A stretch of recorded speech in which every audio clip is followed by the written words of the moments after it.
I'm Zarina Dimitrova, a strategic partner and mentor to businesses in the process of transformation. Join me on Grow and Learn as we explore a range of topics from personal development and career advancement to relationship building and financial management. With practical advice, inspiring stories, and expert interviews, we'll give you the tools you need to thrive in every aspect of your life. Join us as we share insights and strategies that can help you achieve your personal and professional growth objectives.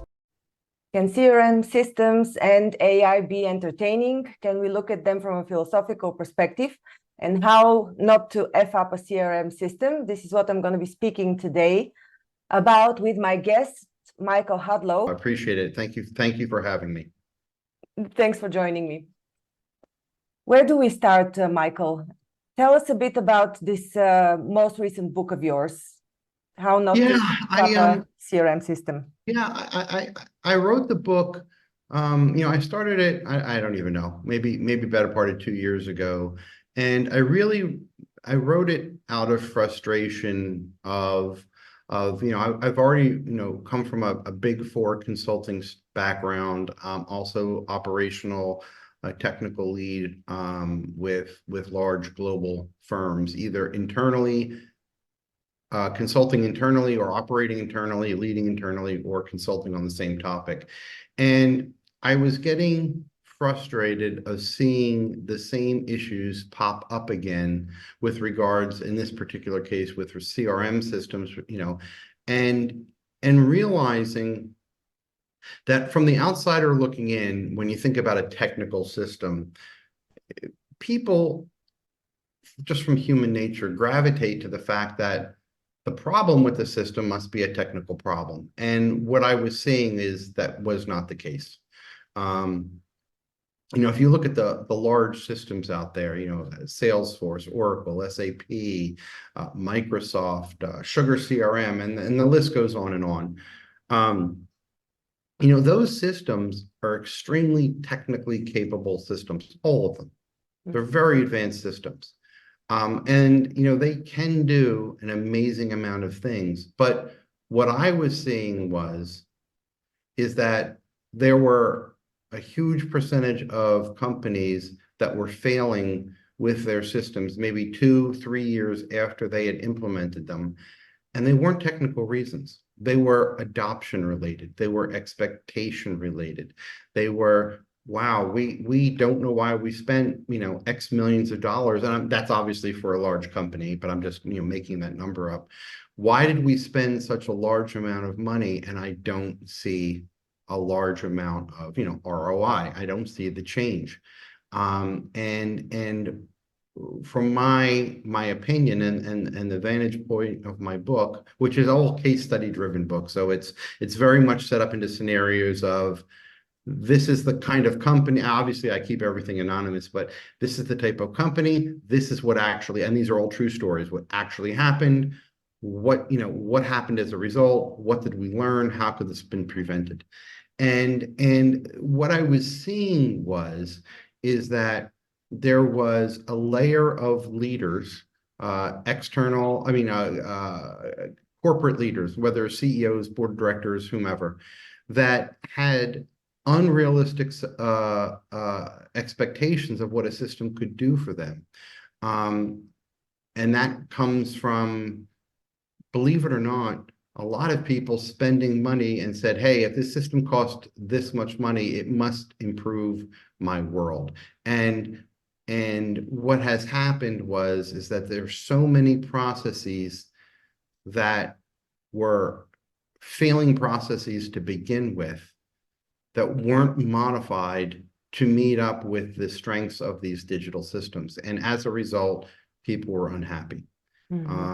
And the blame was usually blamed on a system or a CIO or a CTO. And why did we go down this path?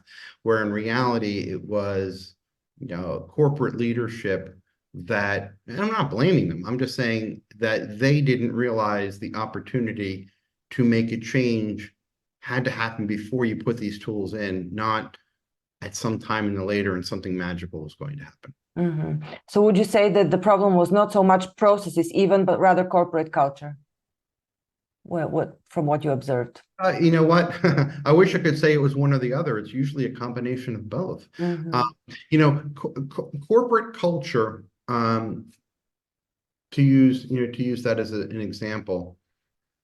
If you go back, a few years ago, before these types of systems were out there, and I'm going to keep the example simple as a traditional salesperson, even though these systems are way beyond just the advantage of helping a salesperson. But let's just, for the argument's sake, I'll keep it simple.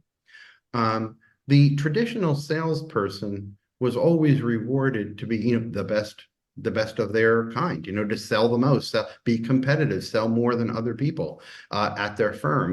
They kept their list close to them. And as a result, they got the bigger bonuses and the bigger commissions and things like that. Well, think about it. A CRM system, this is also one of those philosophical things. A CRM system in its heart relies on the sharing of data. Mm-hmm. It's completely counter to what a traditional salesperson wants to do. So there's nothing when you go to deploy, any of those large systems that I was talking about. If you're a project manager, you're making the system work and tie into the accounting systems and all the technical bits. But how do you convince a seasoned salesperson that we're not going to steal your information, watch what you're doing, and then give it to someone else in the firm to increase the company's sales, but not necessarily increase your sales? So there is a trust, there is a paranoia that has to be overcome that is, I would say, almost always ignored. Mm-hmm. I understand. Well, I mean, the example is really good, but it also depends in this case in the processes of who takes which client and who is allowed to take which client and so on. So yeah, absolutely correct. It's all interdependent processes and culture. What do you think of the agile systems that are so hyped in the past 3-4 years? Everybody's like Workday and things like that. Excuse me? Did you say HR systems? Agile. Oh, agile systems. Well, sure. I mean, I think, anytime you do any, kind of agile development, it always, I mean, in my opinion, it improves the process significantly. But where I think, and this is not a complaint against agile, it's a complaint against, once again, going back to your saying corporate culture, Mm-hmm. is historically, the agile individuals don't always go after the biggest problem person at a company. And I have a section in my book, and I'll use a little off-color language, but I call this chapter Saboteurs and Assholes, quite frankly. Mm-hmm. And it's not meant to be insulting towards the individual. It's meant to be that every company has people that are difficult. And it doesn't mean that they're bad people. It's just like they're set in their ways. And frequently a system, when it's being deployed, agile or not, is going to find a way to make it, succeed. And in this particular case, you need to find the most difficult person and please them, get them on your side, and learn from them. I mean, they might be the best salesperson, once again, to my scenario, but they might also be the best. They might be the best. And where I think what you really want to do here is, before your project managers go down this path, is there has to be a conversation with individuals to say, who is that person at this company, if you're a third-party vendor, or if you're doing it internally, who are those people that I can put on my steering committee, that if I turn them, then other people are going to say, oh wow, this is different. Because even the younger salespeople are going to, or professional services people, they're still going, they up until this date, they have learned from those senior leaders that have done it without these systems. So it's really like you're convincing the old people to do something new, and you're convincing the younger generations, loosely speaking, to look after this new process. And it's difficult because what you have to do is convince people who have been individual contributors without this system, to show them by opening up and sharing your intellectual property, or your contact list, or whatever it may be, that by giving it to others, we may have to change the corporate structure of commission or something, but this new way has to be beneficial to them. And the other thing that is important to highlight there is that you can't have two systems running at the same time. Meaning, if you're going to, okay, you see the balloons that just happened? Apparently that means balloons. I don't know. I've had this happen before. Ta-da, it's a magic trick. It's the second time I'm seeing that. It's somehow funny. cool. I'm not sure why, but okay. But so I should make it like a rocket or something. I don't know. But but what I was saying is that any system, to be in this case, any enormous system like this, especially when you start talking with AI solutions built into it, can't be competing internally at a company with the old way of doing things. Meaning there has to be a hard cutoff point. And once again, that is the source of so many points of failure, because in a tool that relies on quality information, and if it doesn't have quality information, the first thing you're going to do is get people saying, I can't rely on this anymore. Mm-hmm. From what I'm gathering is that you're describing more like a large corporation rather than a startup, talking about legacy culture and the old employees and the new employees. Yeah. Yeah. You're correct. You're correct. I mean, it is infinitely easier if you have a medium to small size company, a startup, mm-hmm. with forward-thinking leaders that are willing to say, I'm going to use this tool to its best capability. I understand this tool, which one you select. I'm going to use its strengths, and this is what we're doing. If you have the ability to, one, guide an office and then also mandate use, if that person has the right attitude, you will have a successful system, and you will make leaps and bounds ahead of people that are bigger than you that can't do it. And that is 100% true. Now, I suppose that in 2023, you started implementing AI systems as well. And I'm wondering whether this also applies to AI systems, like they would need to be complementary to the CRM system, because I don't know if there's such an AI system that completely replaces the CRM system. And my other question is, since mostly the case that you were mentioning now is about large corporations, are any large corporations already adopting AI technologies, or is it only privy to small and medium-sized and startups? No, so there are definitely large, medium, and small companies using AI in conjunction with CRM. And so AI is not at a place where AI by itself can replace CRM. Yeah. But so we can talk for hours on this, but I won't bore you. I won't bore you. So let me put it to you this way. When I'm speaking of CRM systems right now, we are talking about formal systems. Not, but everybody uses a CRM system. It's an Excel spreadsheet. It's your Exchange address book. It's your calendar. I mean, it's when you get into these formal systems is what we're talking about. So AI can, in the former scenario, AI can do a lot to join spreadsheets and calendars. It can.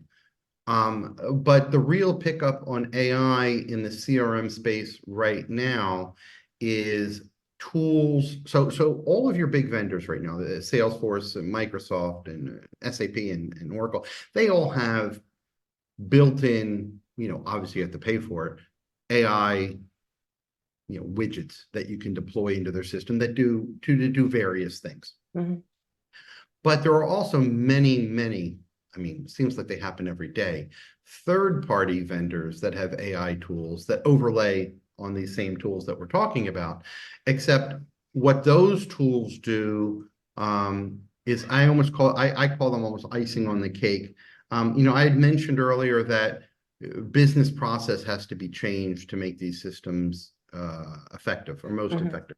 Well, what happens though is that, let's just say you have a company with 20 divisions and you come through with one workflow that meets 80% of everyone's needs, but there's still a 20% gap.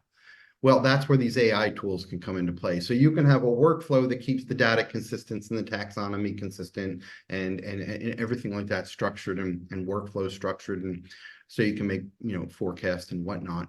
But what the AI elements can do is tweak the reporting frequency and what you report on and what it looks like and how it thinks.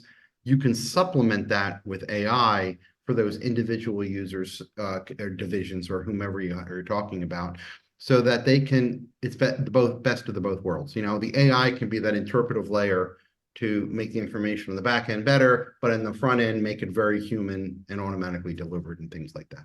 Mm-hmm. You specialize in CRM and AI F-up recovery. What is your approach? How do you approach recovery of these systems? Yeah, it's funny. I kind of stumbled across that title.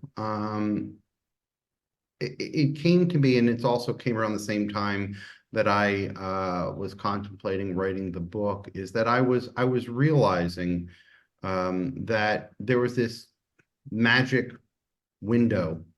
Let's just say, like I said before, 2 to 3 years after companies deploy systems, that they start to get a little depressed on why they deployed what they deployed. Yeah. And what happens is, if you can imagine a corporate environment with, your C-level individuals, and then you have if it's public, you have a board of directors and advisors and whomever, and people start pointing the fingers at each other, meaning the board of directors might say, hey, CIO, you told us to go down this expensive path, and we're down this expensive path, and we're nowhere. And the CIO may come back and say, wait a minute, the tool we picked was the best, is the best, and the CEO didn't allow us to make the process changes. And it goes on and on and on. It's a constant blaming circle. Yeah. Circus. Absolutely is. And it's like, Yeah. from one side, you can get, I can speak with CIOs to do an unbiased, like I don't want to sell services to fix something, but I sell services to actually come in and say, this is precisely what is wrong. And I can say, look, this is what I would do. But to keep myself unbiased, I don't want, many consultants get tagged with, hey, you're finding stuff so you can bill us more to fix it. And I don't want to get into that game. I want to stay unbiased about it. So what I'd like to do is I go in, and if a CIO hires me, then I can come in and say, give me 2 weeks, 3 weeks. I can go in, I can do my analysis, I can do my studies of where the breakpoints are happening, and I can say, did you make the right call? Did you make are you being, sabotaged by other processes? Or on the other hand, if a board hires me or a CEO hires me, then I can come in and do the exact same thing. But at the end of the day, the answer is still going to be the same. It can be supportive of the path, or sometimes I might say, listen, you have crappy processes. You had them before. You still have crappy processes, and no amount of digital tool is going to fix that until things change. So, that's really where I come into play. And quite frankly, especially with larger companies, even medium-sized companies, they're spending huge amounts of money, and they have the right to expect huge amount of progress, but they're not getting it. And I think largely they're not. You have a lot of disgruntled people. You have it's very ironic. I can't really think of this another time like this in my technical careers where you have so many large companies that are, I should stop saying that. A lot of companies that are not happy with what they spent and where they are compared to the actual what the tool can actually do, because the tools are incredible. Mm. So that's my if somebody were to hire me, I come in, whether it's virtual or on site, that's their call. I have some brief questionnaires that just help me figure out what was their main goal. And I'll tell you right now, many companies didn't have a goal, with and once again, it's somehow these things got sold to be, or at least perceived to be, wizards. Like, Right. I was going to say that it probably comes to the large sales budgets of technology companies that come in right, and sell you a dream of turning around. right. So I think it's pretty interesting. I actually enjoy what I do a lot, because I like to think that people deserve to be happy, and that goes for companies as well. And the last thing I would hate to say to someone is, you pick the wrong tool. That doesn't happen too much. You pick the wrong tool, you have the wrong team, everything's wrong, hit the delete button and start again. It's usually much more like, hey, you've got 3 things that you didn't do that we can still do. It doesn't cost you, like, and that's the other thing. These systems are all inclusive for the most part. Mm. And people are using a fraction of what they're capable of. They need to usually open up what these tools can do and get rid of the things that they already have in their organization that isn't working. Sometimes people don't like that, like, but it's kind of like, look, what do you want? Do you want it to work or not work? And then that decision becomes a little bit easier. And that's also why, from my standpoint, if I come as an outsider that's unbiased, who really has no skin in the game, then you can usually talk a little more straightforward than someone who who's already in the situation and might have had made bad choices in the past, and doesn't want to highlight them. Yeah. So in the book that you wrote, you mentioned that there are some humorous elements. Yeah. What do you mean by that? Is it irony that you're referring to, or was there really funny stories that Well, that were in the case studies? I think what makes things to me funny in the book is that they seem ludicrous, that silly little things that as an outsider looking in seem so obvious, that gets blown out of proportion. And what's humorous about it is it happens to all of us all the time in the corporate environment, or it has happened. And so when I say humorous, is like, I think I mentioned before, I have a chapter on dealing with difficult people, and where people who just with the dialogue back and forth, who say they're going to support a system, you rely on their support, but then after things happen, you realize that that person is still making their people do things the old way. Therefore, those individuals are being asked to do twice as much work as normal, because they have to put their system information into an old way and follow an old process, and then to make the board of directors happy, they have to follow a new process. So what happens is that the intent of making things half the amount of time, you've really just made it twice as hard, because the actual people doing the work are just getting crushed with work. So it's really about the scenarios that these things happen, and the unbelievable nature that a singular person can make a huge amount of problems. And so and in a specific scenario, I'll give you a real life example. I was on the West Coast of the US. This was, I don't know, 8 years ago or so. And I had the leader of the West Coast of this company had their complete support, flew me out there. I had a speech ready, a presentation. It went like an hour long. Everything was perfect. I was happier than happy can be. And when it got my time to take the stage, I took the stage, got up there, and the very first thing that happened when I took the stage is that leader who had all of my support, gave me all my support, and everyone was looking at him because he was in charge of everybody in this room, stood up, walked out the door because he had something else to do. The visualization of that, everybody just saw, hey, we're going to go to this new thing that this person's going to talk about and just listen to them because it's really important. I'm out of here. Yeah. And it was just like, it was like a comedy show because everyone was interested, but I also knew everybody realized from his body language, Yeah. we're not actually doing this. I mean, I'm telling my superiors that we're going to be doing this, but we're not actually doing this. And the reality was that is what was true.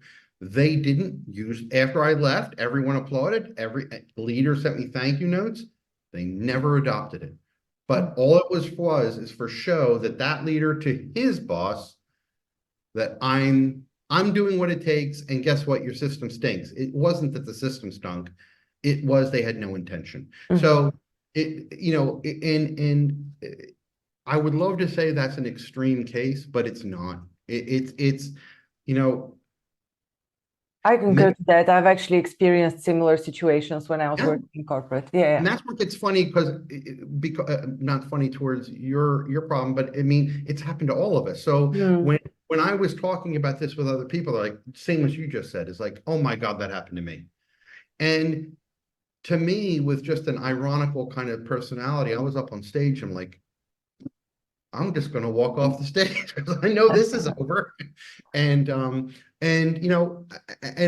think what I learned from many of these events that happened, scenarios similar to that, was the fact that these leaders didn't use advanced tools like we're talking about to get where they are, and where they are is very, very successful. So they are willing. This is an overgeneralization, so I mean, I'm not saying this is everybody, but there is a problem with leaders willing to pay for the solution, but not willing to actually adopt it and champion the solution. And without that, it becomes very difficult.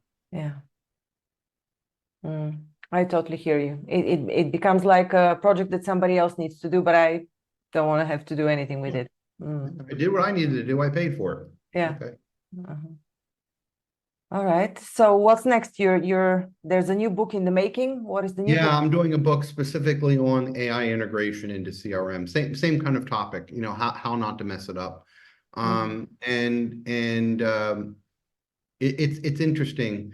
It's almost the same story as, it's going to be a much shorter book because the current book is over 500 pages, and I just kept going and going, and I enjoy it, but I want to make the second book shorter so it's more consumable.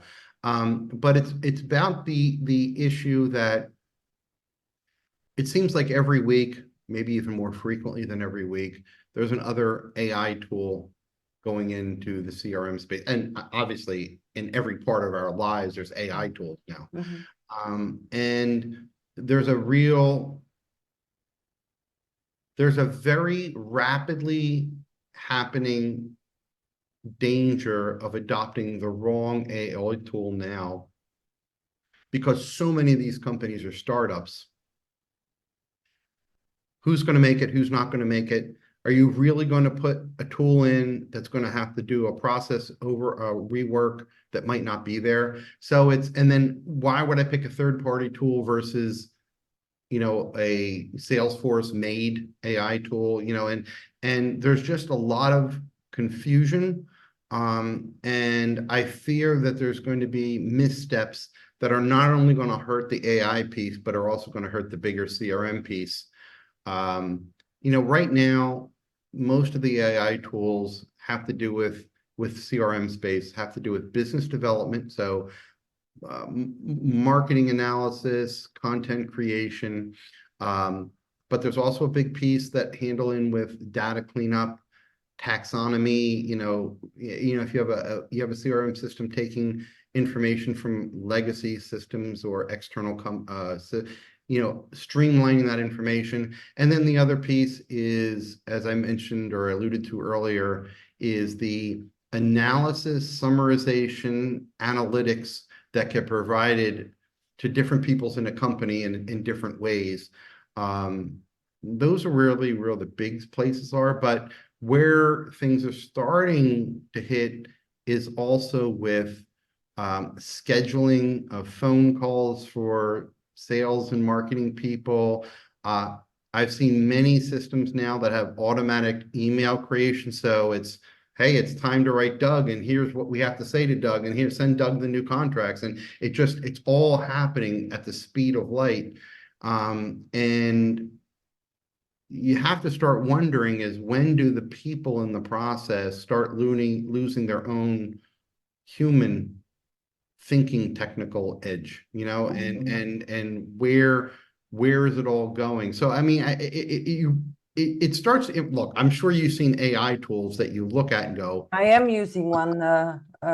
It's called Rainmaker AI for my other business, and I totally hear you about losing the human touch, because sometimes when I'm setting up the sending of sales emails and setting up a funnel, I'm thinking, do people really know me by this style, or does this really represent me? Because indeed, especially for a small company, you lose the touch. yeah. Absolutely. And I've already seen examples of systems embedded into CRMs that can, one, do the ordering of product, and then the other side of that is another AI that can do the receive, and these two tools are now talking to each other. So obviously that's really cool if everything's working well. But what happens when viruses get into and nasty little bugs get involved, and all of a sudden you're ordering more than you can? I mean, you can understand where it can all spiral into. So I think there are a lot of people scratching their heads of how much do I want to play, and how deep do I want to go into this pool? I mean, the other problem with it that society clearly is saying is that if you're not using AI right now, your competitors are. And it's absolute FOMO at the moment. Everybody wants to be in. I know. Yeah. So that's really what the next book is about. And I'm also trying to keep it at the human level, not the technical level. I think if I just have a little bit of a insider, information, or at least my own perspective, I think it would be very smart to come up, implement a platform, and they exist, that are basically containers for AI tools that you can overlay on top of a system. So if any one of the AI tools becomes defunct, you can pull it out and put a new one in while still keeping your, kind of AI engine running fine. Platform as a service for AI and other CRM. Yeah. So I think that's where you're gonna, likely see things right now. Yeah. Awesome. Thank you so much. It was so insightful. Yeah, thank you. Awesome. Thank you. Where can people find your books, and what are the books titles again? So if you don't mind, I'll send a link. You can put them in your notes, whatever. But everything can be found on, and actually it's interesting. I'm selling a lot of books in Europe right now, and I'm not sure why, which is awesome. But Amazon's the easiest place across the board to get it. I think it's available anywhere in Europe and Asia and in the States and in Latin America. The book that is out right now is called How Not to Fuck Up a CRM System, and the one coming out hopefully in the next 45 days is basically the same title, but it's with how not to F up a system with AI and CRM. And then obviously, if anyone wants to get a hold of me, I'm on LinkedIn. I'd be more than happy to answer questions for free, no problem. And I enjoy meeting new people. So feel free to reach out to me. Awesome. And the website is that you It's Bitsia, but it's Bitsia, BITXIA CRM, people will be able to find it in the description as well. Yep, the book is available there as well as other interviews I've given and things like that. Awesome. Thank you. Thank you very much for your time. Thank you so much for your insights, Michael. It was good fun listening to you. Yeah. Bye. Thank you for listening to Grow and Learn. We hope that you found our podcast informative, engaging, and inspiring. Our mission is to help you keep growing and learning, and we hope that our conversations and insights have provided you with practical advice and useful perspectives. If you're looking for personalized support and guidance to help you achieve your personal or professional growth objectives, I offer a range of services to help. As a trusted management partner and mentor, I work with businesses in the process of transformation, looking for new streams of business as well as M&A. With an extensive professional network of experts and mentors, I can bring on board the right person or team based on the specific needs of the company I'm working with. To learn more about the services I offer and how I can help you achieve your goals, visit my website at grownlearn.org. You can also reach out to me via email or social media. I'd love to hear from you. And if you enjoyed this episode of Grow and Learn, please subscribe to our podcast and leave us a review. Your feedback is important to us and it helps us to continue to create content that is relevant and valuable to our listeners. Thanks again for listening, and we look forward to sharing more insights and perspectives with you in the future.